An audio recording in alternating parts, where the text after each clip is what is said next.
మనము వ్యభిచరింపకూడదు అనే ఆజ్ఞ గురించి తెలుసుకుంటున్నాము.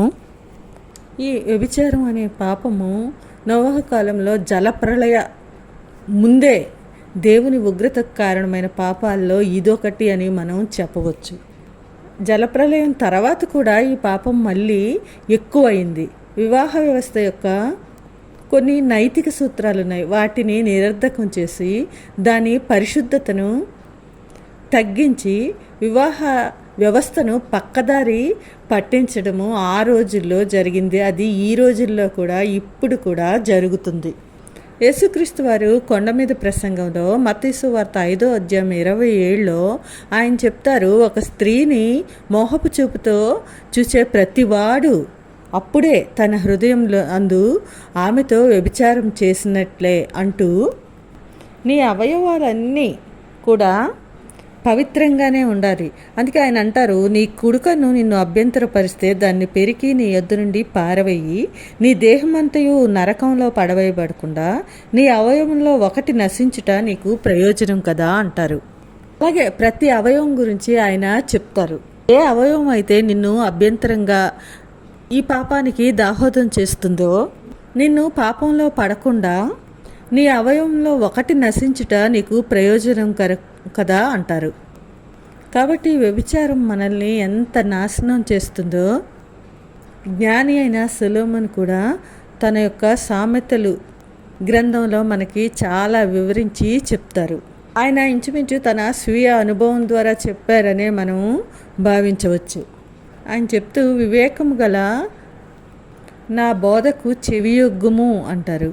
జారస్త్రీ పెదవుల నుండి తేనె కారును, దాని నోటి మాటలు నూనె కంటను నునుపైనవి.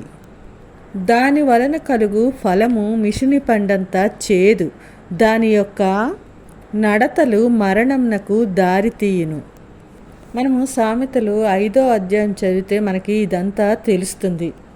ఇంకా 6వ వచనంలో, జారస్త్రీయుండు ఛాయకు పోక నీ మార్గము దానికి దూరముగా చేసుకొనుము. అలాంటి మార్గాల జోలికి వెళ్ళొద్దు అంటున్నారు.